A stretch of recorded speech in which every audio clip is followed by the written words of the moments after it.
my exit strategy changed over time. My idea was I'd trade the cycle like I did last time, and then sidestep crypto winter if it were to occur, and we don't know, and look for other returning assets that work well over that time. That's generally how macro would trade, and I'll probably do some of that. I think there's a whole bunch of opportunities that will come. But also, I think I'll probably just go into more kind of VC and some hedge fund strategies within the crypto space as well, just because, I think, Kobe, you were talking about as well, is really it's at the shitty point of the cycle you actually want to be investing in the interesting stuff. It's not in the bull market that you really want to do it. So, I think you need to focus on trying to find these interesting things earlier on when nobody wants them, but meanwhile trying to make some money elsewhere as well, while this kind of chops around or sells off or whatever it's going to do. And what's really fascinating now, and you've seen it in this last correction, is even though everyone kind of pisses around on Twitter freaking out, nobody actually cares. A bunch of Asian 100x traders got stopped out, but even they don't care. Most of them laugh about it. So I don't think the space really cares about the volatility any longer. And I think everybody involved in the space has made such a good job of telling people about the cycle that I don't think even institutions are going to be put off. So I think that, people just put their heads down and get on with their building of stuff. And I think we reached tipping point this cycle because of the explosion of DeFi. It's just now become this, again, another supermassive black hole of talent. So it's not just capital now, it's talent as well.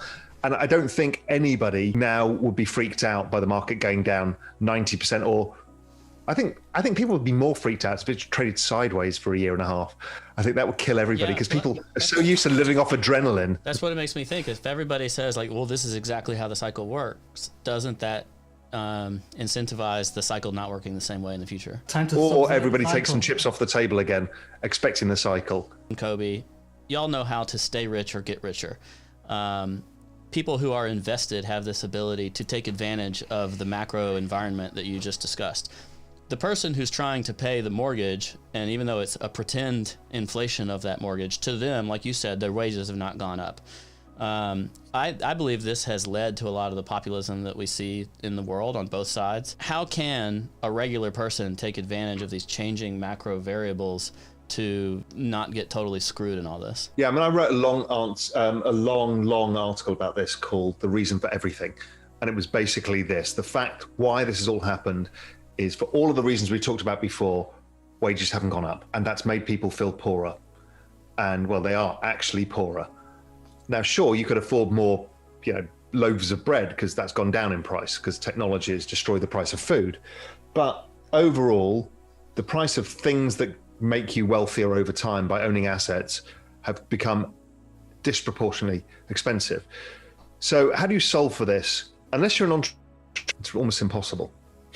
It's that is a problem. So people have to do side gigs and they have to drive an Uber and then they have to do something else, and it's hard, right? Because you're working huge hours just to say the same. What I'm a passionate believer in is this tokenization model is going to change that. So if you are a Gen Z and you come into your savings life, by the time that they start saving, by the time they hit 30, where the kind of core of the millennials are now, the millennials have just become financialized. You can see it en masse, right? The rise of Robin Hood, all of this is the millennials becoming financialized. These Gen Zers are going to be able to tokenize real estate. So no longer is the hedge fund dude able to buy something in Fifth Avenue for $50 million, which is unavailable to anybody else. You'll be able to fractionally own part of it. So the hedge fund dude can have X% of his assets in it, 3% of his assets, and so can the Gen Z who's earning, a couple of grand a month. That's game changing, because then you're putting everyone in a level playing field for creating wealth. It's the same with art, the same with classic cars, the same with real estate, the same with cryptocurrency, all of these things.